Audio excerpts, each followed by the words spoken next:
Mein heutiger Gast ist Dr. Andreas Putz, Chefarzt der Frauenklinik im Dietrich-Bonhoeffer-Klinikum Neubrandenburg. Er ist seit vielen Jahren auf Endometriose und Neuropelviologie spezialisiert. In dieser Folge sprechen wir über die Adenomiose und warum sie von ihm so oft gemeinsam mit dem Gefäßkompressionssyndrom diagnostiziert wird. Gibt es einen Zusammenhang, der bisher übersehen wurde? Willkommen zu der 18. Folge von Vascular Voices. Schön, dass du da bist und zuhörst.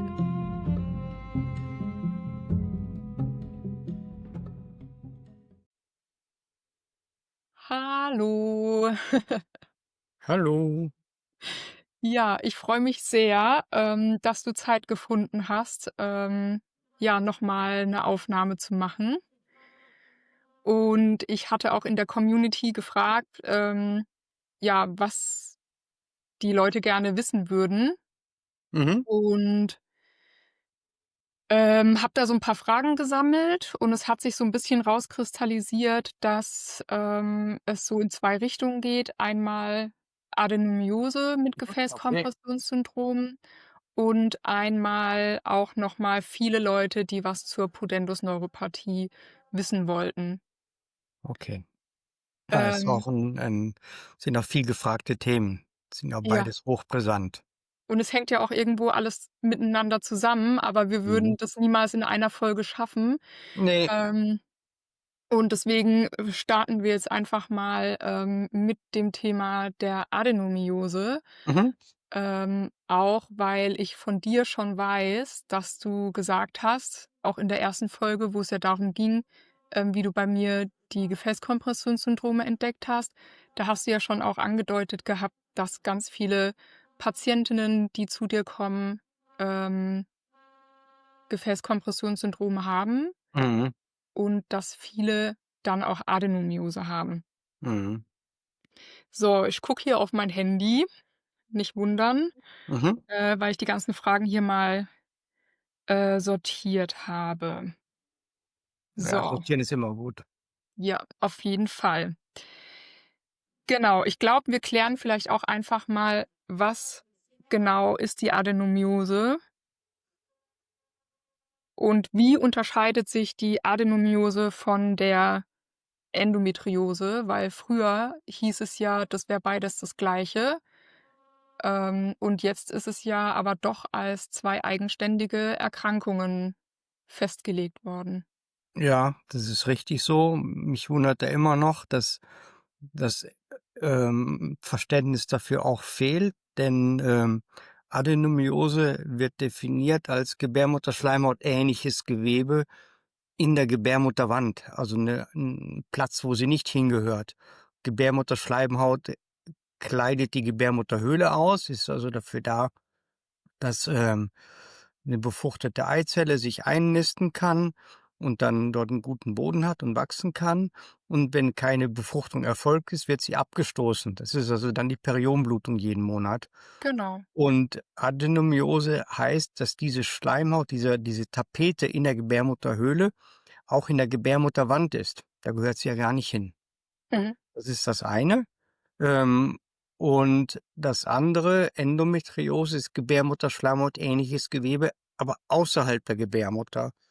Scheide, Bauchfell, Eierstöcke, Eileiter, Darm, Blase, überall, Zwerchfell, wo man sich das nur denken oder fast überall, wo man sich das nur denken kann.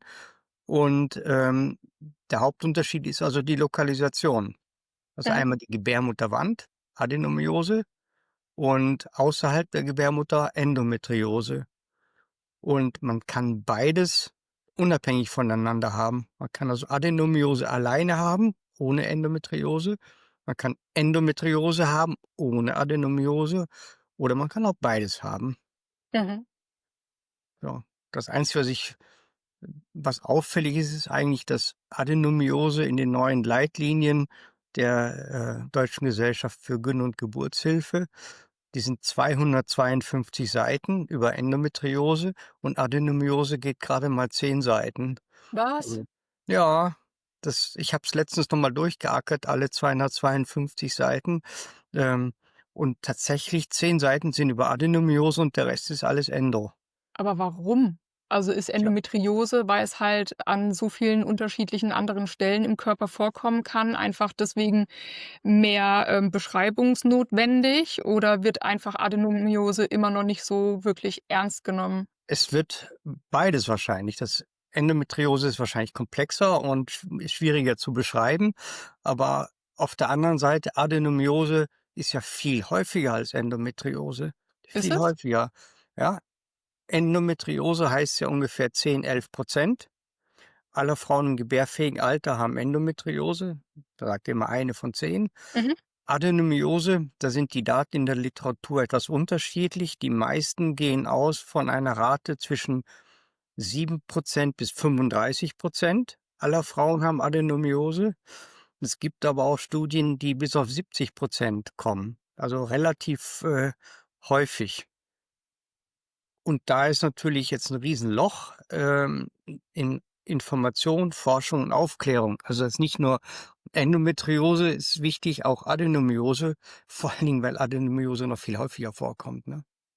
Krass, weil der Schwerpunkt liegt ja total auf Endometriose, ne? Ja. Und dass jetzt aber die Adenomiose so hinten runterfällt, obwohl die vielleicht sogar viel mehr Leute betrifft. Also, wenn's da ja sogar, Zahlen, gibt, ist ja Ja, es krass. ist sehr verwunderlich. Auch ist da die Forschung und so weiter ja noch relativ, ja, wenig mit beschäftigt. Alle reden jetzt von Endometriose, Mhm. aber Adenomiose fällt so ein bisschen unter 'n Tisch, ne? Mhm. Ähm, Jetzt haben wir ja im Prinzip auch schon die Frage geklärt, wie häufig Adenomiose vorkommt. Mhm. Ähm, und auch, dass es meistens, Frauen im gebärfähigen Alter haben. Ja, Was vielleicht gehen wir auch noch mal auf die typischen Symptome ein. Also, ich habe ja selber Adenomiose von dir diagnostiziert bekommen, ähm, und weiß einfach, dass ich selbst, schon in jungen Jahren mit meinen ersten Menstruationszyklen, die ich hatte, wirklich starke, Krämpfe hatte, also, Bauchkrämpfe, untere Rückenschmerzen, Durchfall, Schmerzen, die, in die Leiste, in die Beine runtergezogen haben. Ähm, ja, was ja, das kann sagen ja nicht. Patientinnen, die bei dir sind? Ja, da hast du ja schon die wichtigsten Symptome aufgezählt. Also, das Markante ist, die Periodenblutungen sind schmerzhaft, sehr schmerzhaft, fängt oft kurz vor der Periode an und hört aber auch mit Abklingen der Periode wieder auf. Ähm, Die Periodenblutung ist bei vielen, nicht bei allen, deutlich verstärkt. Nicht die Länge, die ist nicht verlängert, die Periodenblutung, sondern verstärkt. Das kann sie sein. Ja, und dann sind noch eine Reihe Begleiterkrankungen damit verbunden, weil diese Adenomioseherde in der Gebärmutterwand, das sind so halt Fremdkörper oder werden wie als Fremdkörper empfunden. Die Gebärmutter krampft sich zusammen. Wenn man mal einen Ultraschall macht bei einer Patientin, die ausgeprägte Adenomiose hat und ihre Mens hat, dann kann man sehen, wie sich die Gebärmutter zusammenzieht und so weiter. Und das ist natürlich heftiger bei einer Patientin mit Adeno, als wenn sie gar keine hat. Und das heißt auch, dass die alle Nachbarschaftsorgane dann auch mit in Mitleidenschaft gezogen werden. Also, meinst du, die, Blase, ähm Darm, also, zieht die sich stärker zusammen? Ist die ja. Kontraktion stärker oder tut's einfach nur weh, weil in der Wand, ähm, diese Veränderungen sind? Also, zum einen zieht sie sich zusammen, stärker zusammen, zum anderen behindern oder haben diese Adenomioseherde in der Gebärmutterwand machen auch oft Blutungen, nur es Mhm. kann nicht ablaufen richtig, ne? Das wird dann abgebaut, aber während der Mens ist es halt besonders schlimm. Das wird dann eben, sammelt sich dann. Es gibt dann so kleine Zysten, die kann man auch im Ultraschall später sehen. Ähm, Dann ist es auch eine lokale Entzündung um diese Herde drumherum, sodass dann auch die Nachbarorgane wie Blase und Darm auch zusätzlich damit in Verbindung gebracht werden oder gestört und gereizt werden. Dann kommt's halt zu vermehrt Blasenstörungen, Darmentleerungsstörungen, Schmerzen da in Verbindung mit Blasen und Darmentleerung. Mhm. Wie ist das jetzt? Ähm, ja, viele Frauen haben das, aber ich weiß zum Beispiel überhaupt nicht, wie sieht sowas aus? Also, man sieht dann zwar Bilder im Internet, aber du jetzt als Chirurg, wenn du jetzt in den Körper reinguckst, wie sieht denn eine gesunde Gebärmutter aus und wie sieht eine adenomiose Gebärmutter aus? Kannst du das uns irgendwie veranschaulichen? Na ja, 2 Dinge gehören muss oder sollte man nie vernachlässigen. Zum Ersten, man sollte eine Patientin natürlich auch gründlich untersuchen, bevor man sie operiert, Ja, am das besten natürlich, klar. selber. So, und dann sollte einem im Ultraschall schon auch die bekannten Adenomiosezeichen auffallen, wofür es Standardkriterien international gibt, Die ähm, Musa-Kriterien, die ne? Musa-Kriterien. Das heißt, wenn da nichts von Musa-Kriterien irgendwo im Ultraschallbefund steht, ist es auch nicht so günstig. Wahrscheinlich dann nicht so Mhm. optimal nachgesehen. Zum anderen, während der Operation ist die Gebärmutter oft so ein bisschen uneben. Normalerweise ist die Gebärmutter ganz glatt und so ein bisschen wie eine Birne geformt. Ist sie aber hat die Patientin 'ne Adenomiose, dann ist der Gebärmutterkörper etwas mehr kugelig von der Form. Er lässt sich an manchen Stellen etwas eindrücken, ganz weich. Ähm, und die Oberfläche ist halt etwas uneben und zum Teil ist auch von der Durchblutung her, die ist nicht gleichmäßig, sondern es gibt Stellen, die sind weniger durchblutet, also 'n bisschen heller als andere sogar. Man sieht eigentlich nur, dass die von außen so 'n bisschen fleckig aussieht. Aha, okay. Also so von der Färbung her fleckig, weil die Von der Färbung Durchblutung her an fleckig, manche manchen sind rot, normal durchblutet, manche sind weißlicher, also weniger gut durchblutet. Es ist auch ganz weich dann, das Gewebe, wenn man's mit Instrumenten anfasst. mhm. Und die Form ist halt auch etwas anders. Und es Oder ist man so sieht bobbelig dann. oder man sieht oder auch etwas mehr runder. Oder man sieht auch, dass die eine Seite, die Vorder- oder Hinterseite, eine von beiden könnte auch etwas dicker sein als die andere. Das kann man Mhm. auch sehen. Also, wenn man, 2 Millimeter Unterschied hat in der Dicke, das wird man nicht sehen können. Aber wenn's 2, 3 Zentimeter sind, das fällt einem schon auf. Also, das sieht man auch von Das außen. siehst du auch von außen, man muss halt nur genau gucken. Mhm. Und diese Zeichen muss man ja auch irgendwie, deuten lernen. Und ich weiß ja auch schon, wenn ich 'ne Patientin sehe, wo ich Ultraschall gemacht habe und mir ist es aufgefallen, dann gucke ich natürlich anders, als wenn ich die Patientin vom Ultraschall ja noch gar nicht kenne, ne? Ja. Vielleicht wollen wir auch noch mal auf die Ultraschalldiagnostik eingehen, weil die Frage ist sicherlich auch: „Okay, wie kann man das diagnostizieren?“ Bei mir hast du das ja am Ultraschall direkt gesehen und ich weiß nur noch, wie du zu mir gesagt hast, es sind so diese Regen wie war das noch mal?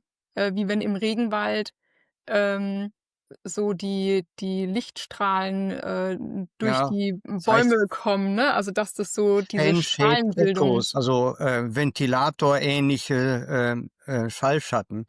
Das sieht man so, wie 'n Ventilator oder man sieht da ja, sonnenlichtartige Streifen, halt nur in dunkel.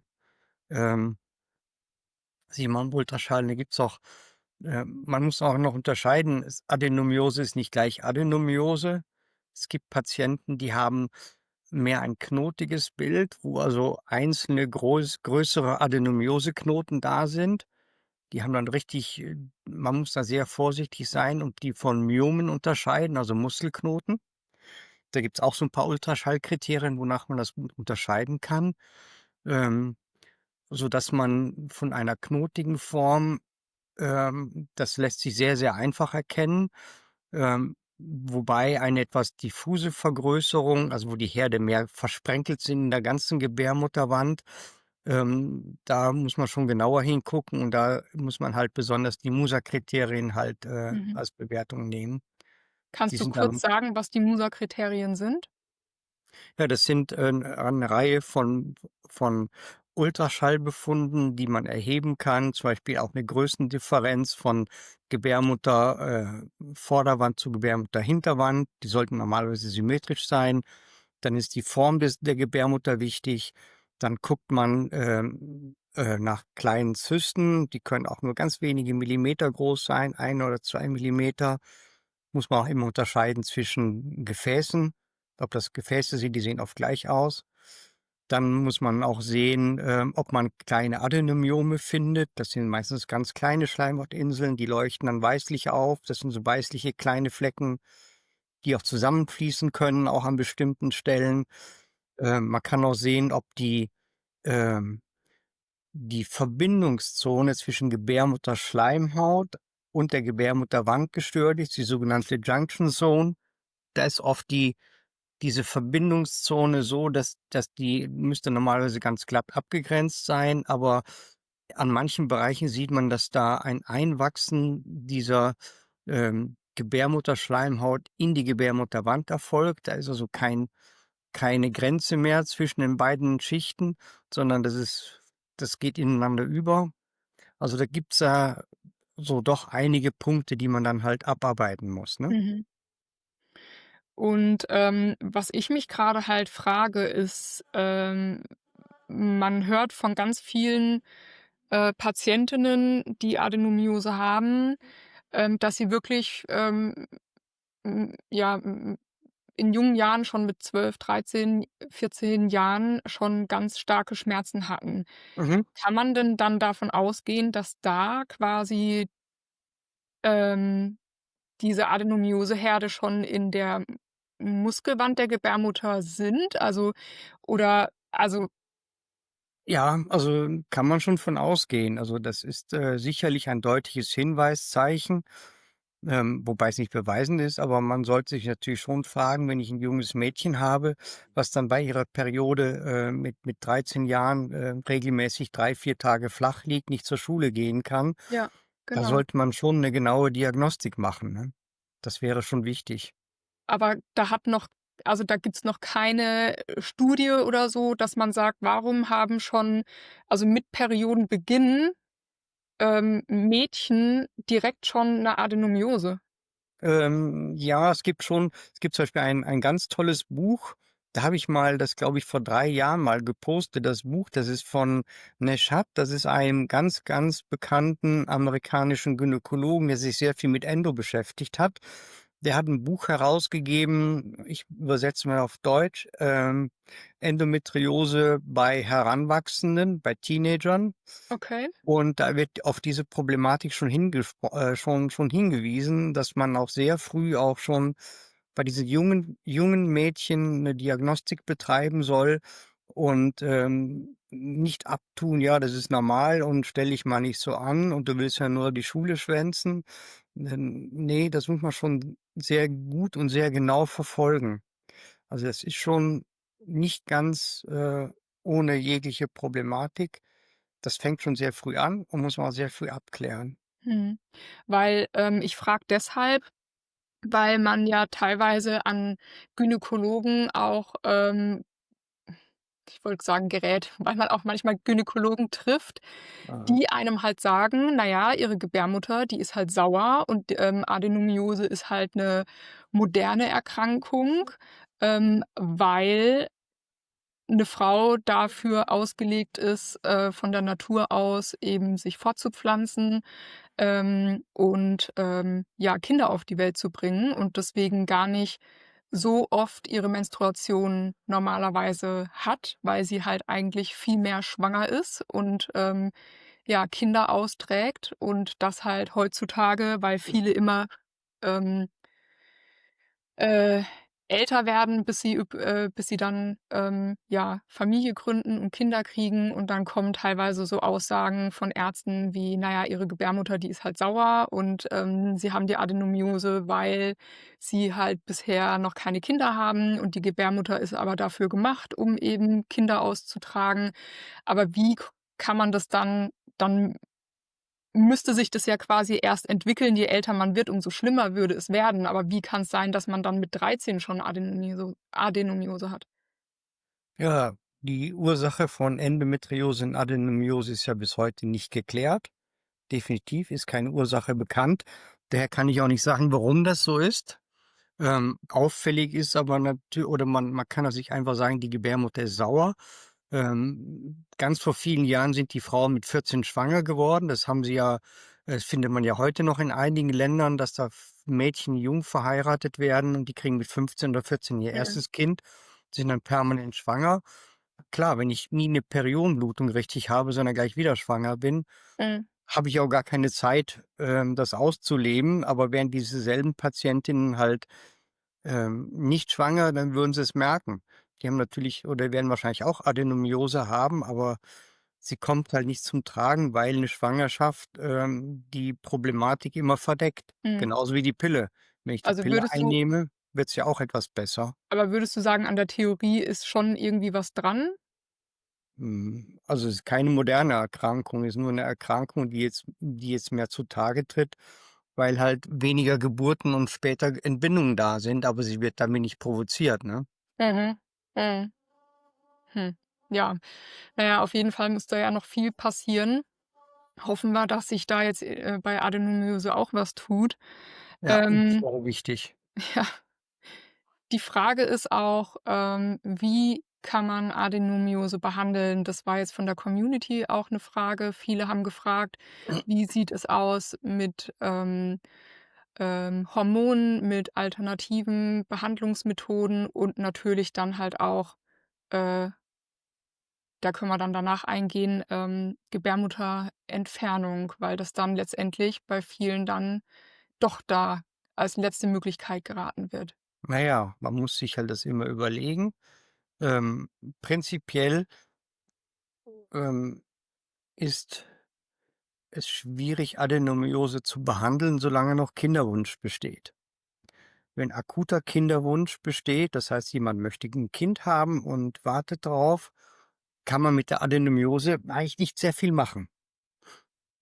Denn die Behandlung ist in erster Linie, hormonell und diese hormonelle Behandlung würde den Kinderwunsch kaputt machen. Geht nicht.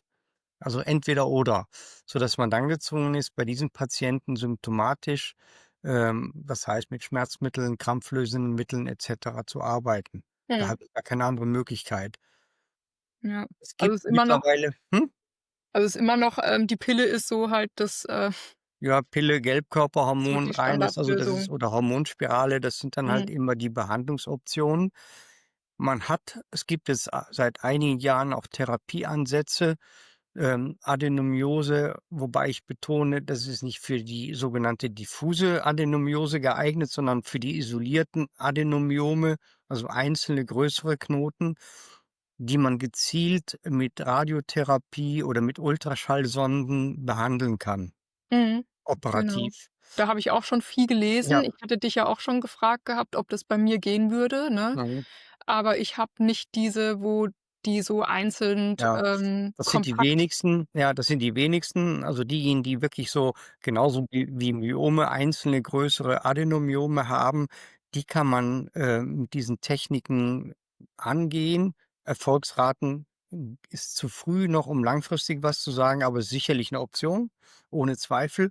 Aber die allermeisten haben ja einen nicht unerheblichen Anteil dieser diffusen Herde und mhm. da ist nicht viel drin Und das operativ ist dann gesehen. so sehr verteilt und So sehr kleinteilig verteilt, ja, zersprenkelt, da kann man gar nicht dann gezielt das genau. entfernen, ne? Das lässt sich nicht machen, sodass man da Ja. gezwungen ist, auf hormonelle Mhm. Behandlungsoptionen Mhm. zurückzugreifen und dann wird's natürlich schwierig. Hormone sind natürlich nicht für jedermann, haben auch 'ne Mhm. Menge Nebenwirkungen. Das ist ja auch etwas, worüber Ja. man nachdenken muss und dann, muss man ja auch noch unterscheiden, wie schlimm ist der Anteil der durch Adenomiose bedingten Schmerzen am Gesamtschmerzbild, ne? Mhm. Hat 'ne Patientin 'ne starke Menzblutung und starke Menzschmerzen, die sie aber in 2, 3 Tage mit Buscopan oder einfachen Schmerzmitteln geregelt kriegt. Da muss man sich überlegen, muss ich jetzt 'n ganzen Monat lang Hormone nehmen, um für diese 3 Mhm. Tage, ähm, meine Beschwerden zu behandeln, ne? Das ist natürlich auch Ja. so Ich 'ne meine, es ist Frage, aber natürlich krass, ne? Also, grade wenn man halt denkt, weil das war auch 'ne Frage von, einer Frau, die halt 'ne Tochter hat, die eben auch so starke Schmerzen Mhm. hat. Und, ich kenne das ja auch mit 13. Das ist dann schon krass, da dann direkt die Pille mit Hormonen reingeklatscht zu kriegen vom Arzt, ne? Letztendlich hat der aber halt dann, ja, das einzig Mögliche gemacht, Ja, für mich. kannst nicht anders Ähm, machen. oder halt dann dem Kind dann Schmerzmittel zu geben und dann nimmt man da halt irgendwie 4, 5 Tabletten am Tag. Also, das ist ja schon Das ist heftig, ne, 'n irgendwie. ganz individuelles Abwägen. Natürlich muss man Ja. bei jeder Frau auch dann abklären, die Adenomyose hat sie auch Endometriose oder noch was anderes, ne? Das muss man ja auch noch abklären. Ist die Adenomyose die alleinige Ursache der Beschwerden? Mhm. Mhm. Mhm. Das heißt, wenn die sich 25 Tage im Monat gut fühlt im Großen und Ganzen, hat 3, 4 Tage während der Mens und vielleicht noch vor der Mensen, etwas oder Beschwerden, dann kann das durchaus auf die Adenomyose zurückzuführen sein. Mhm. Aber wenn ich den ganzen Monat Schmerzen habe, die nicht unerheblich sind, Mhm. dann wage ich zu bezweifeln, dass Adenomyose der einzige Übeltäter ist, ne? Mhm. Ja, und da ist es ja eigentlich die perfekte Überleitung, weil wir sind ja Mhm. hier 'n Podcast, wo es um Gefäßkompressionssyndrome geht. Aber du, hast ja festgestellt, im Alltag, dass da, ja, bei, Adenomyose-Patienten sehr häufig auch Gefäßkompressionen vorhanden sind. Ja, ich würde es eher nur sogar noch andersrum formulieren. Bei Patientinnen mit Gefäßkompressionssyndrom, die haben eigentlich fast alle, 99 vielleicht, haben Adenomyose. Mhm. Also das ist ziemlich auffällig. Das kann man sich vielleicht auch, überlegen oder vorstellen, wenn man da ja, die Durchblutung misst. Da gibt's ja unsere Spezialisten, auf die wir alle immer zurückgreifen. In erster Linie ist das ja Professor Schollbach in Leipzig, der das auch sehr gut messen kann. Da sieht man ja auch, dass bei diesen Patienten mit venösen Gefäßkompression die Gebärmutterdurchblutung, die auch massiv erhöht ist.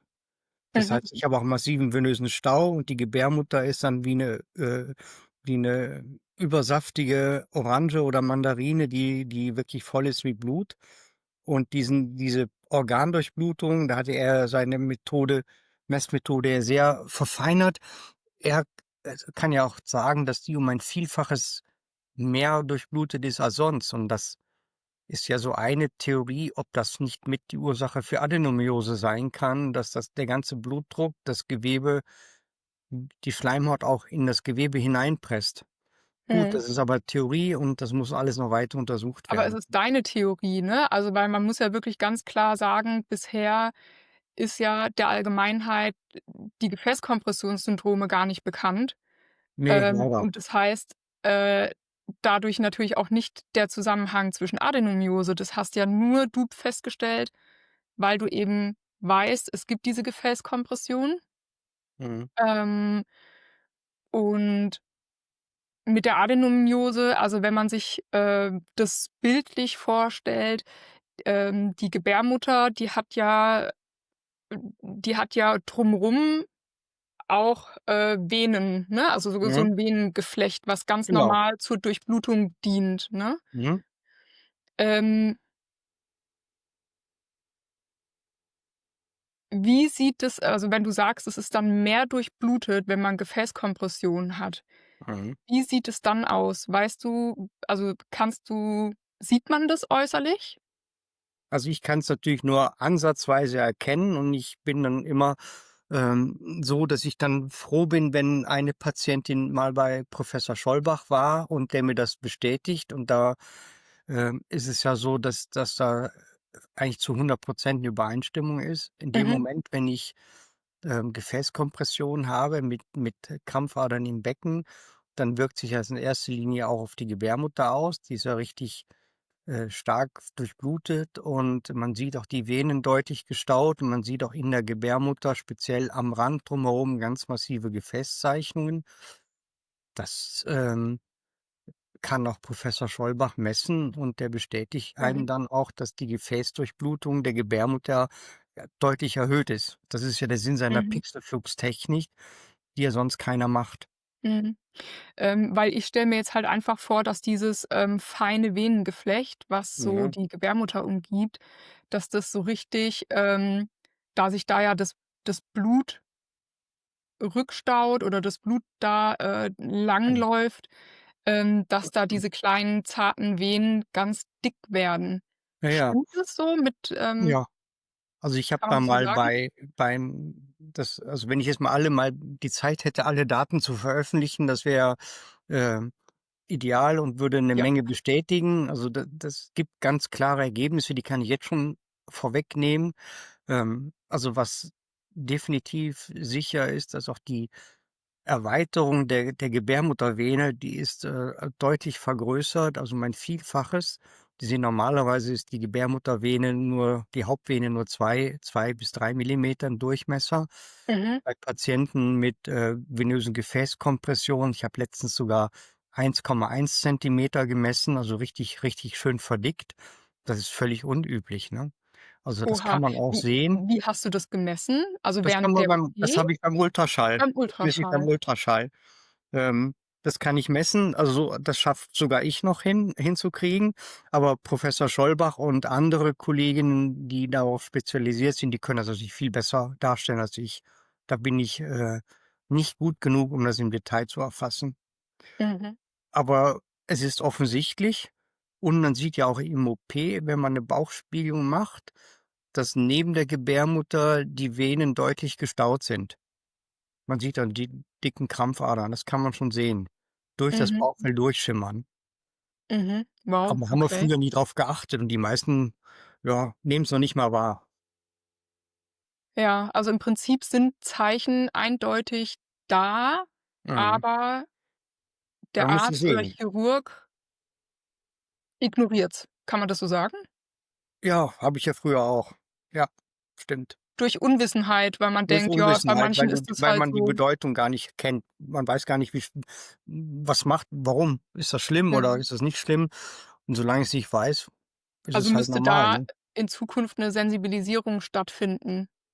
Es muss 'ne Sensibilisierung stattfinden, die sollte aber schon beim Ultraschall anfangen, was ja eigentlich Mhm, jeder Frauenarzt machen könnte, ne? mhm, mhm.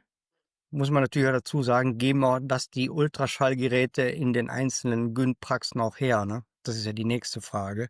Okay, also Man muss ja schon 'ne ganz gute Auflösung haben und da muss ich auch entschuldigend sagen, nicht jede Praxis kann auch ein hochwertiges Ultraschallgerät, nicht unbedingt finanzieren, ne? Das muss man mhm. auch sagen. Aber würde man das nicht auch dann in 'nem MRT oder CT sehen können? Ja, im MRT nicht immer. Wenn's vor allem diffus ist, dann ist es eher man muss dann den geeigneten Zeitpunkt wählen. Der sollte am besten kurz vor der Menstruation sein, Mhm, was aber sehr schwierig ist, so 'n Termin abzusprechen. Die mhm, meisten sind ja ja, froh, wenn sie in 3 Monaten überhaupt 'n Termin kriegen. genau. Ähm, also, das ist sehr schwierig und dann sind auch die Gynäkologen auch nicht drauf die Radiologen nicht besonders drauf geschult, Adenomiose zu erkennen, ne? Ja gut, aber wenigstens die Gynäkologen sollten das ja dann erkennen, wenn man dann mit den Bildern z dorthin kommt. Also, ich glaube, das würde jeden Frauenarzt überfordern, sich die Bilder noch mal anzuschauen. Mhm, Ähm, mhm, A, fehlt den meisten die Zeit dazu, muss man auch sagen. Das mhm, kostet ja auch schon, wenn sie 'n MRT noch mal durchgucken, wenn sie es ordentlich machen und dann bist du ja schon gut 'ne halbe Stunde mindestens dabei.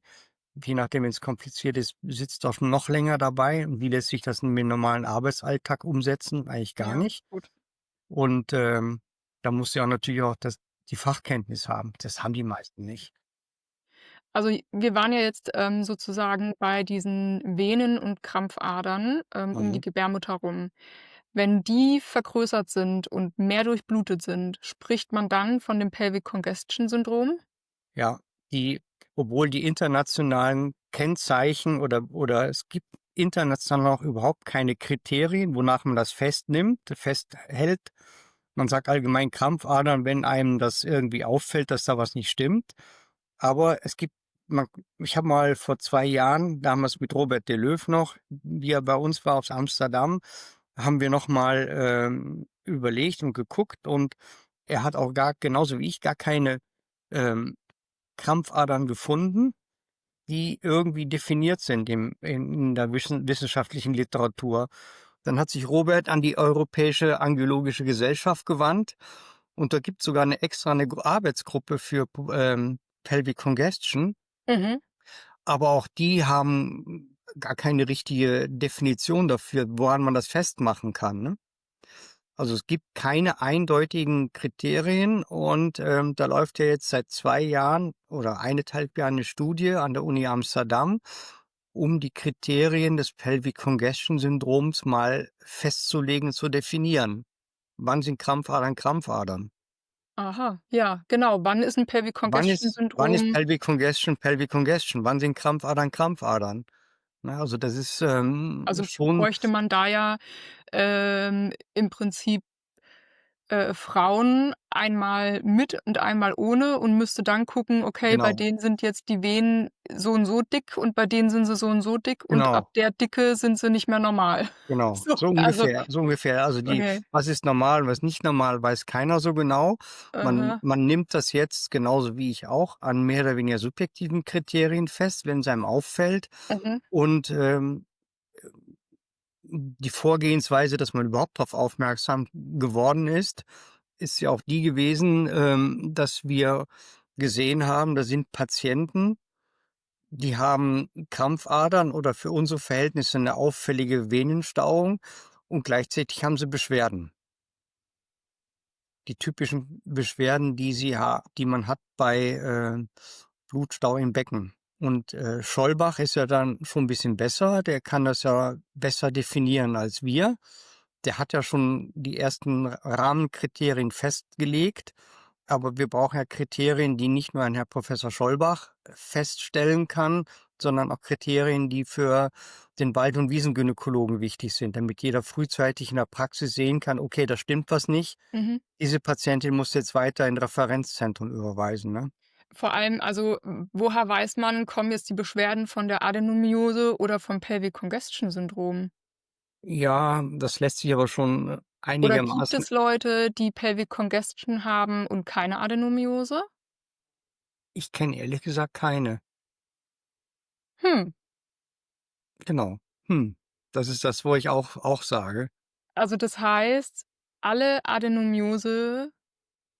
Ja, Adenomyose-Betroffenen, Frauen? muss man nicht, man kann nicht sagen, alle Adenomyose-Patienten muss man jetzt auf Pelvic Congestion untersuchen. Ich denke, wenn die keine weiteren Beschwerden haben, kann man sich das sparen. Aber na ja, umgekehrt, alle Patienten mit Gefäßkompression werden Adenomyose haben. Das sieht sehr stark danach aus. Und natürlich im Umkehrschluss muss man bei Adenomyose, wenn da Beschwerden da sind, die sich nicht nur auf den Periodenzeitraum beschränken, muss man halt eine weitere Diagnostik machen bezüglich Gefäßkompression. Mhm. Ja, aber da wollte ich ja jetzt eigentlich hin, Mhm. weil wir waren ja jetzt im Prinzip bei der Diagnose Adenomyose, Mhm. dann aber mit, dem Thema Pelvic Congestion. Also, es Mhm. kann sein, dass im Prinzip die Gebärmutter extrem stark durchblutet ist, mehr als Mhm. normal, was dann daran liegt, dass halt in der Umgebung, ja, vermehrt Blut in den Venen Mhm. transportiert wird. Und dann ist ja die Frage, warum wird denn da jetzt haben sich Krampfadern gebildet? Und dann, wird es ja oft dann, festgestellt, dass die Eierstockvene gestaut ist. Also, korrigiere mich, falls ich was Falsches Mhm. sage. Ich versuche es nur jetzt irgendwie den Leuten, die jetzt zuhören, ähm, zu veranschaulichen, wie da 'n Zusammenhang entstehen kann, wenn jetzt die linke Nierenvene abgedrückt ist. Mhm. Was hat die abgedrückte linke Nierenvene, mit der Gebärmutter zu tun? Ja, eine Menge. Weil auf der rechten Seite mündet die Eierstockvene in die Hohlvene, in die untere Hohlvene. Also rechte Seite geht die Eierstockvene in die untere Hohlvene und auf der linken Seite, das ist das Besondere, mündet die Eierstockvene in der linken Nierenvene. Beim Mann ist es halt die Hodenvene, die mündet in die linke Nierenvene. Mhm, So, ähm, das heißt, im Umkehrschluss ist die linke Nierenvene abgeklemmt. Dann wird nicht nur der Blutrückfluss aus der Niere reduziert oder gestört, sondern auch der Blutrückfluss aus der Eierstockvene und die Eierstockvene drainiert so ungefähr 40 bis 60% des Blutvolumens aus dem Becken. Auf der Mhm. linken Seite ist die linke und die rechte auf der Mhm. rechten. So, links ist es vielleicht sogar noch 'n bisschen mehr, weil links der Enddarm ist. Der verläuft links, wird von links versorgt in der Regel. So, also habe ich da 'n Problem vom Blutrückfluss durch die Abklemmung der linken Nierenvene, dann geht das runter bis zum Eierstock, bis zur Eierstockvene und, dort sammelt sich ja Blut aus'm Becken. So, und wird das nicht richtig abgeleitet, dann ist es ähnlich wie beim Wasserrohrbruch. Das Wasser sucht sich so irgendwo seinen Weg in der Wand. Das ist beim Blut ja auch so. Das Blut sucht sich seinen Weg, um wegzukommen. Ähm, da ist die Gebärmutter 'ne ganz willkommene Umleitung. Oft ist es auch Scheide und Blase, aber in erster Linie ist es die Gebärmutter, dass dort, ein gewisser Blutfluss da ist, der von links nach rechts geht. Mhm. Da gibt's auch ich habe noch jetzt bei Insta noch 'n paar, Bilder reingestellt, wo man sehen kann, dass der Blutfluss von der gestauten linken Eierstockvene dann über die Gebärmutter auch nach rechts geht. Mhm. Das ist dann sehr eindrucksvoll. Habe ich dann die Gebärmutter nicht, weil sie entfernt worden ist. Das ist ja so das Übliche, was die Gynäkologen raten: „Ja, also, wenn wir jetzt nicht wissen, wo die Beschwerden herkommen, dann müssen wir halt die Gebärmutter rausnehmen, dann haben wir alles weg und dann kann ja nix mehr sein.“ Damit schaffe ich aber 'n neues Problem. Ich habe zwar die Periodenschmerzen vielleicht weg, aber ich habe gleichzeitig die Blutumleitung, ähm, die ich jetzt habe durch die gestaute Eierstockvene links über die Gebärmutter in die rechte Seite, die ist weg. Das heißt, dann wird sich 'ne Menge im Blutfluss ändern im Becken und es kann dann plötzlich zu einer deutlichen Verschlechterung kommen der Beschwerden, weil halt links nix mehr nach rechts gebracht werden kann. Die Umleitung fehlt. Mhm. Ähm, also, das ist ja es hört sich jetzt erst mal so 'n bisschen überfordernd an. Also, ich glaube, viele Mhm. haben jetzt irgendwie so 'n riesen Fragezeichen überm Kopf, weil es ist wirklich da qualmt einem echt der Kopf, um das mal zu verstehen, wie das jetzt alles zusammenhängt im Körper. Mhm. Also, für mich war ja zum Beispiel die Information total wichtig, um das Ganze verstehen zu können, wie eigentlich das Blut im Körper transportiert wird und wie es verläuft. Also, dass im Prinzip, ähm das Blut durch die Eierstockvene wieder hochtransportiert wird zum Herzen hin, Genau. ne? Und wenn das sozusagen durch die Eierstockvene, also natürlich auch durch beide, ne, aber wenn dann halt auf der linken Seite, wo ja die Eierstockvene in der Nierenvene endet Mhm. oder mündet, Mhm. und quasi das Blut dort durch muss, um zum Herzen zu kommen. Genau. Und wenn man dann aber das Nussknacker-Syndrom hat, wo ja die Nierenvene abgedrückt ist, dann kommt es ja da gar nicht durch. Genau. Da Das kommt's gar heißt nicht mehr oder nur reduziert durch und dann ja, staut sich das zurück. das heißt, es staut sich in der Eierstockvene und das ist ja dann oft das, wo dann auch heißt, ja, die Eierstockvene, die ist irgendwie schon total ausgeleiert oder Mhm. vergrößert, die muss man embolisieren. Also, das kriegen ja zum Beispiel auch viele gesagt: „Oh, Mhm. da ist die Eierstockvene, äh, da ist 'n Rückstau vom Blut, Mhm. da müssen wir, embolisieren und dann gehen die Probleme weg.“ Ja, und dann habe ich natürlich den letzten Abfluss auch noch genommen, ne? Es läuft zwar schwer durch, aber es läuft immerhin noch etwas durch. Und wenn das Mhm. dann weggenommen wird, dann wird's ja noch schlimmer. Und Aber das ist ja warum, frage ich mich, embolisiert man dann die Eierstockvene? Gibt es Gründe, wo das wirklich sinnvoll ist? Also, kann 'ne Eierstockvene auch durch irgendwelche anderen Sachen geschädigt sein, oder liegt immer 'ne Kompression vor? also, ich habe es noch nie anders erlebt.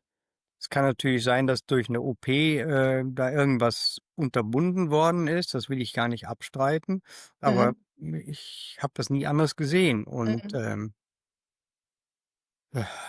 ja, warum embolisieren Angiologen die, oder die Interventionsradiologen die Eierstockvene oder veröden die?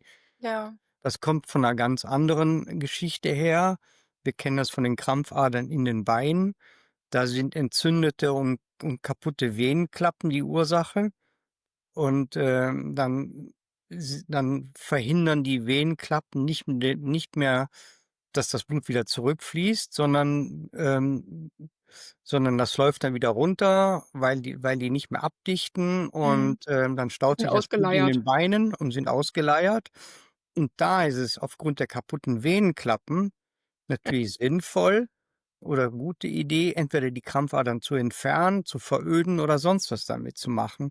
Und ich habe ja im Bein genug a andere Möglichkeiten, das Blut aus dem Bein wieder hochzubringen. So, und, die Angiologen gehen ja davon aus, dasselbe ist im Becken der Fall, kaputte Venenklappen. Aber dass da ein Abflusshindernis dahinter steckt, das realisiert keiner. Das ist ja die Ursache eine ganz andere. Im Bein Mhm. sind's die kaputten Venenklappen und, im Becken ist es das gestörte Abflusshindernis. Das heißt, der Abfluss läuft nicht oben. Aber was komisch ist, weil ich habe letztens erst 'n Video gesehen, da war 'n, Angiologe und der hat gesagt: „Ja, die Nierenvene ist total oft abgeklemmt und dann embolisieren wir die Eierstockvene und dann wird alles besser.“ Und, ich denke mal, jeder Arzt kann das irgendwie schlüssig für sich erklären, aber, ja, ich fand's halt irgendwie seltsam, weil es ist ja logisch, dass das Blut irgendwo Mhm, langlaufen muss und wenn man da dann das sozusagen durch 'ne Embolisierung und so und dann geht das Blut dann nicht mehr. Das heißt, das Blut, sucht sich dann im Becken Venen, die eigentlich gar nicht so dafür für diese Blutmasse ausgelegt sind vom Körper, neue Wege, um das Blut hoch zum Herz zu leiten. Und mhm, so wie du sagst, geht es dann halt viel über die Gebärmutter, weil die ist natürlich zentral im Körper, im Becken mhm, und hat halt natürlich diese ganzen kleinen Venen auch, um sich rum, ne? Und mhm. dadurch entsteht dann halt dieses Pelvic Congestion, Syndrom. Ja, und viele kriegen dann halt gesagt, ob die jetzt halt Adenomyose als Diagnose haben oder Pelvic Congestion oder weiß ich nicht, die haben einfach Schmerzen, ähm, Periodenschmerzen, chronische Schmerzen und dann heißt es, dann muss die Gebärmutter raus. Mhm. Na ja, und das ist ja dann halt der Trugschluss, dass man da meint, man würde da alles mit heilen. Ja, die Periodenschmerzen sind weg. Ja, ist richtig. Und die Blutungen sind auch weg, die Periodenblutungen. Mhm. Ich habe also die Pest verkauft und, ich kaufe mir aber mit einer großen Wahrscheinlichkeit auch die Cholera ein, weil es kann also gut sein, dass dann der Blutrückstau im Becken halt schlimmer wird, weil die Umleitung halt fehlt über die Gebärmutter. Mhm. Ja, ich habe ja auch 'ne Freundin, bei der wurde die Gebärmutter entfernt und danach wurde alles nur noch schlimmer. Mhm, Das hört man ja wirklich oft leider und man muss sich natürlich dann vorstellen, du hast auch mal zu mir gesagt, das ist wie so 'n Puffer auch, mhm. ne?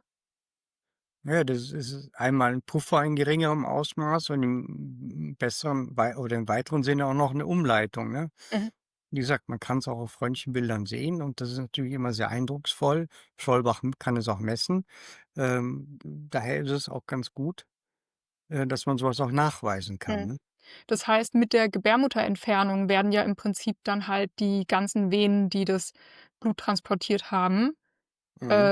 mit entfernt. Welche Venen bleiben denn dann eigentlich noch im kleinen Becken, um das Blut dann umzuleiten, wenn die Gebärmutter nicht mehr da ist? Na ja, es kommt drauf an, es geht noch es muss ja immer wieder zurück, das Blut zum Herzen und der Weg ist dann überwiegend auf der linken Seite und das ist dann nur noch die, ähm, innere Beckenvene, die untere Beckenvene, Meinst du jetzt die linke oder rechte Seite? die linke Seite. Es kommt ja kaum noch was nach rechts rüber. Ach so, weil die Gebärmutter weg ist. Ja, ja, dann habe ich nur noch links die Beckenvene und, das war's dann auch schon, ne? Habe ich gar keine Verbindung mehr nach rechts? Keine ja, nur noch über die Blase und über die Scheide, aber die Verbindung ist sehr gering, ne? Ui. Und wenn man jetzt aber auf der linken Seite, die Eierstockvene embolisiert hat und die Gebärmutter ist weg? Ja, das wird sich dann sehr viel ansammeln im Becken und halt noch mehr Beschwerden machen können. So ist es meistens. Das Hm. heißt, man tut diesen Patientinnen in der Regel keinen großen Gefallen. Also, das heißt, Embolisieren der linken Eierstockvene nimmt einmal 'n Weg weg Mhm. für das Blut und wenn die Gebärmutter weg ist, dann wird auch noch der Weg nach die Umleitung, Mhm. Mhm. nach rechts weggenommen. Das heißt, Mhm. d d wohin also, das Blut muss ja dann irgendwelche Kleinstvenen dann, nutzen. Na ja, ein Weg ist ja zum Beispiel auch über eine kleine Vene, die dann in, den Rückenmarkskanal geht. Das führt dann dazu, dass dann auch im Rückenmarkskanal ein venöser Stau entsteht. Dann haben die Patienten auch, ähm, häufig neurologische Probleme, fängt mit Kopfschmerzen an, weil der Druck steigt im Rückenmarkskanal, Kopfschmerzen, Kribbeln, Taubheitsgefühl, Mhm, Hände, Füße und so weiter. mhm, Zum Schluss stehen dann Lähmungen. mhm. Ja, das ist natürlich schon Mhm. heftig. Ja, Ich meine, bei aber mir auch läuft ja auch schon so 'n Umgehungsweg mhm, hinten mhm, am Rücken entlang und bei mir ist weder die Eierstockvene embolisiert noch die Gebärmutter entfernt mhm, worden und trotzdem, scheint das sich so zu stauen, dass jede kleinste Vene genutzt wird, um das Blut mhm. umzuleiten, Klar. ne? Wann macht denn 'ne Gebärmutterentfernung wirklich Sinn? Na ja, es ist alles relativ. In dem Moment, wenn ich 'n bösartigen Tumor habe, dann muss ich die Gebärmutter entfernen, da kommen wir Hm, nicht drum herum. Wenn das Gebärmutterhals oder Gebärmutterkörperkrebs ist, dann muss man sie rausnehmen. Ähm, bei Myomen muss man auch überlegen, die Gebärmutter rauszunehmen. Ab einer gewissen Größe und ab einem gewissen Alter hat eine organerhaltende Behandlung dann wenig Sinn. Aber ansonsten sind ja nicht sehr viele Indikationen, die Gebärmutter rauszunehmen. mhm. Ich weiß noch, früher hieß es ja sogar bei der Adenomyose, dass, man nur die Diagnose erhält, wenn, die Gebärmutter entfernt wurde und 'ne Gewebeprobe genommen wurde. Ich Ja, glaube, das da sind ist dadurch viel mehr Gebärmütter auch entfernt worden, oder? Als heute? ja, sagen wir mal so, Ne? man hat die Gebärmutter nicht rausgenommen, weil man Adenomiose vermutet hatte. Ich glaube, vor 15 oder 20 Jahren war das Thema Adenomiose überhaupt nicht Mhm. präsent oder nur ganz gering. Ähm, man hat die früher ziemlich schnell rausgenommen, einfach weil hatten die Frauen Probleme, dann kann's ja nur noch die Gebärmutter sein und dann raus damit.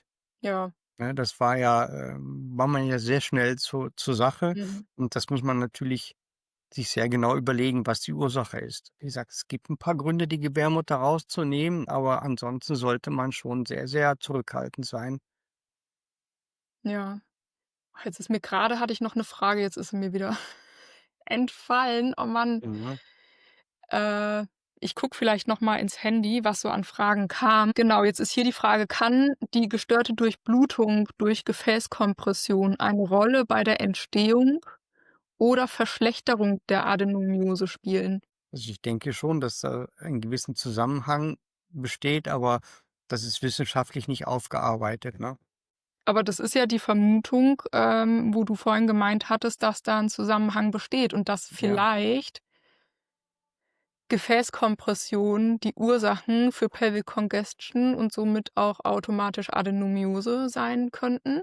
Es liegt sehr nahe, aber das wird man noch mühsam beweisen müssen. Aber der Schluss liegt schon sehr nahe, wie gesagt, weil eigentlich alle Patienten mit, Pelvic Congestion, die haben auch Adenomiose, ne? Ja.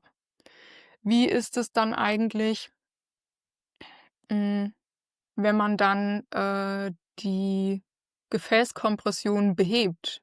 Dann müsste ja im Prinzip, die Adenomyose besser werden. Also, wenn man's jetzt mal so andersrum sagt. Das weiß ich nicht, denn die Schleimhautinseln, die sind ja nun mal da in der Gebärmutterwand. Da muss noch eine Menge an Forschung betrieben werden, um das genau zu erklären, wie es kommen kann.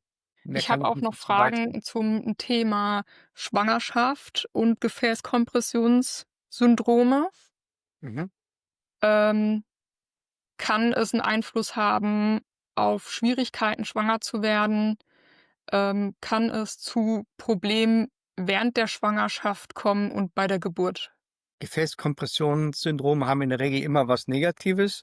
Hier glaube ich, sagen zu können, dass es positiv ist, 'ne Schwangerschaft zu erlangen, hat eigentlich keine, oder hat die Pelvic Congestion keine negativen Auswirkungen. Also, die Patientinnen, wenn da nichts anderes dahinter steckt, werden genauso schwanger wie alle anderen auch.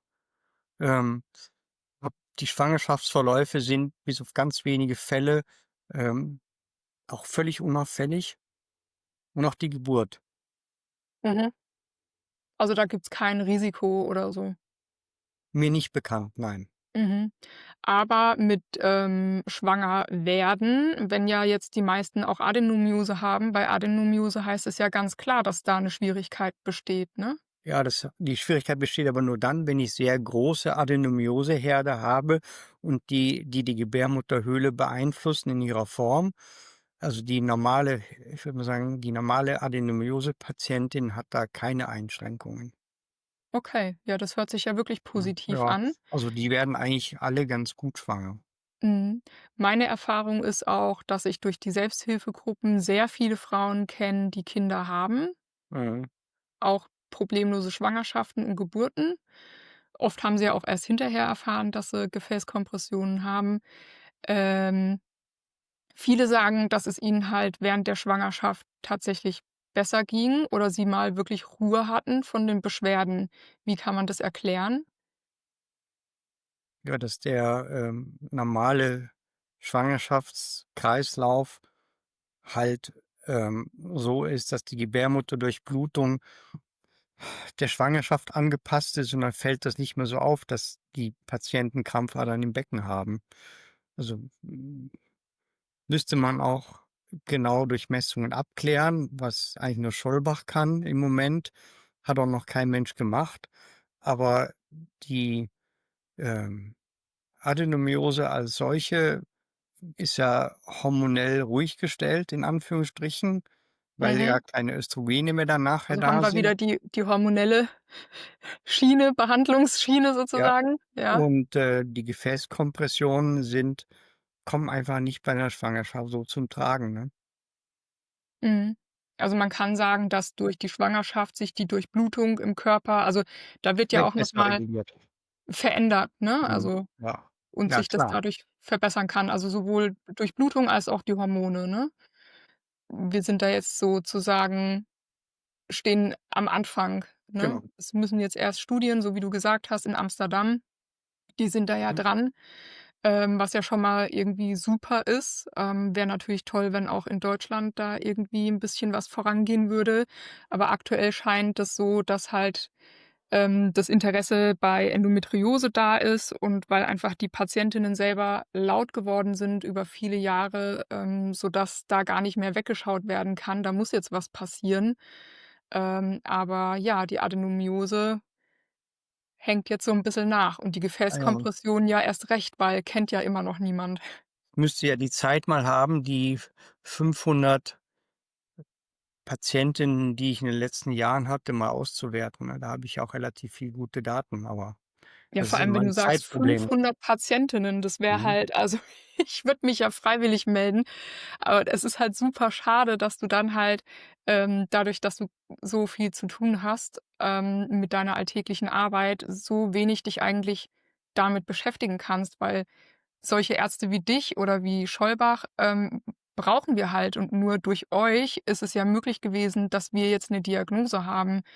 Also, der Bedarf, Ja, dass ihr da dran bleibt als Ärzte, weil wir als Patientinnen wir können einfach nur gucken, dass wir an die Öffentlichkeit gehen und das irgendwie bekannt machen, aber wir sind abhängig von Ärzten wie euch, die halt wirklich sich diesem Problem annehmen und sich weiterhin auch damit beschäftigen. Und ihr seid ja beide in 'nem Alter, wo man ja Angst haben muss: „Mist, die gehen bald in Rente und wer ist dann ja. da?“ Dann ist da kein junger Arzt, der sagt: „Wow, ey, ich beschäftige mich damit.“ Also, aktuell ist da noch niemand.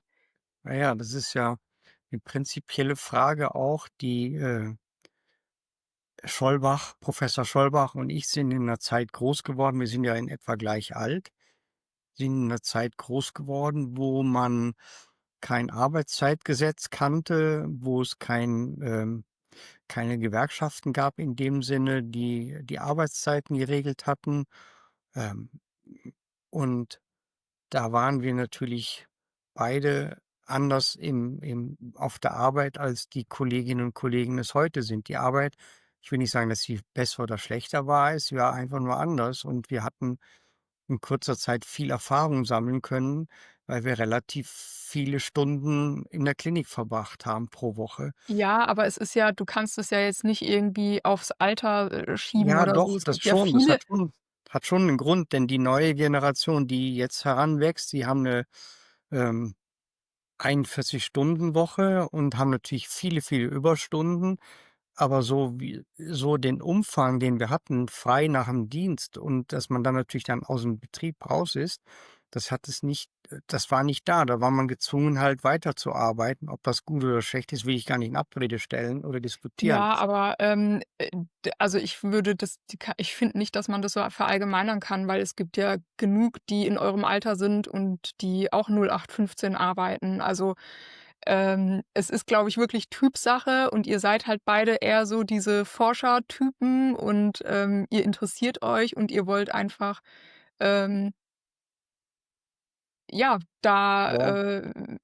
da gehört auch, glaube ich, 'ne Art Neugierde dazu und, Wissbegierde, dass man halt, ja, sich mit Dingen beschäftigt, die halt, ähm über den eigenen Bereich, rausgehen, ne? Weil also, man hört ja dann oft so: „Ja, Schollbach ist ja 'n Kinderarzt. Was will denn der Kinderarzt da jetzt mit solchen Gefäßdiagnostiken?“ Oder bei dir heißt es ja dann auch teilweise, habe ich schon die Rückmeldung bekommen, dass dann, 'ne Patientin irgendwo war bei 'nem Gefäßchirurgen und der sagt: „Ja, der Putz, der ist Gynäkologe, der soll seinen Gynäkologenkram machen und uns Gefäßärzte das mit den Gefäßen überlassen.“ Und wenn ich so was höre, dann denke ich halt so: „Oh, ähm wie können irgendwie Kollegen untereinander so sein oder wie kann man als Arzt selber über Kollegen, die dann halt einfach auch mal, ähm, über ihr Fachgebiet hinaus gucken und Dinge feststellen, wie kann man das sofort Ist nicht irgendwie so gewünscht.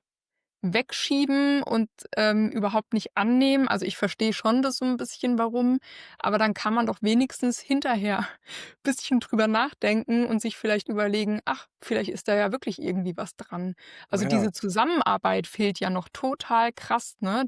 Man merkt ja, es betrifft einfach ganz viele unterschiedliche Fachgebiete. Ne? Und deswegen gibt's halt nicht diesen einen Ja. Arzt, wo man jetzt als Betroffene oder Betroffener hingehen kann, weil ganz viele sagen: „Ja, zu welchem Arzt gehe ich denn jetzt? Mhm. Gehe ich zu 'nem Gefäßarzt, zu 'nem Angiologen? Gehe ich zu 'nem Gynäkologen? Wo gehe ich hin?“ Also, Die Frage ist gut, kann ich auch nicht beantworten.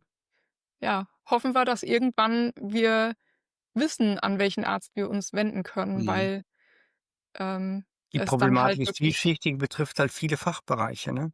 ja, das ist es halt, ja. Na ja, das ist unser Wunsch für die Zukunft. Mhm.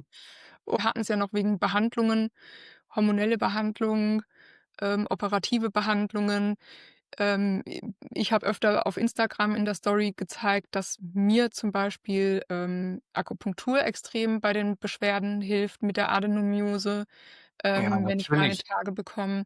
Das sind dann natürlich alles Dinge, die mit 'ne Rolle spielen, die ganzen physikalischen Maßnahmen, Physiotherapie, Akupunktur, Ernährungsumstellung, also entzündungsfreie Ernährung et cetera. Also, da Ja, gibt's 'ne Menge Ansatzpunkte, die da greifen können oder unterstützend wirken können, ne? ja. Also, selbst Periodenunterwäsche zu tragen, statt OBs zu Mhm. verwenden. Also, es gibt wirklich viele Sachen. Ich habe auch alles Mögliche schon ausprobiert. In meinem Fall hilft mir tatsächlich eben TCM. Mhm. Kann aber sein, dass es bei jemand anderem überhaupt nicht hilft. Und es ist natürlich auch 'ne, Selbstzahlerleistung. Ähm, aber so wie ich dich verstanden habe, ist es jetzt auch nicht so schlimm, wenn man 2 Tage im Monat 2, 3 Tage im Monat wirklich Schmerzmittel nimmt. Sagen wir mal so, natürlich ist es nicht schön, aber Mhm. wenn ich das in Vergleich dazu setze, 'n Monat Hormone nehmen, wenn man dann 'ne Menge Tage hat, die beschwerdefrei sein Mhm. sollten, dann muss man sich das ernsthaft überlegen, ne? Mhm. Aber letztendlich gehen wir mit der Empfehlung raus, ähm, aus diesem Gespräch. Mhm. wenn es heißt, die Eierstockvene soll embolisiert werden oder die Gebärmutter soll entfernt werden, sollte man unbedingt abklären, hat man Gefäßkompression, und wenn man die hat, Ja, sollte man eher sollte man sich das gut überlegen. okay. Ja, ich möchte mich ganz herzlich bei dir bedanken, dass Ja, du, danke Marlene für die Einladung. ja, meine Fragen auch so toll beantwortet hast und ausführlich und, anschaulich. Nichts zu danken. Und, bis zu der nächsten Folge, wo wir dann über die Pudendusneuropathie sprechen. Jep. Bis dann. Tschüss. Tschüss. So, das war's für heute. Schön, dass du bis zum Ende zugehört hast. Bitte bedenke, dass alle besprochenen Behandlungen und Therapien keine Empfehlung sind, sondern von dir selbst gut durchdacht und recherchiert werden sollten.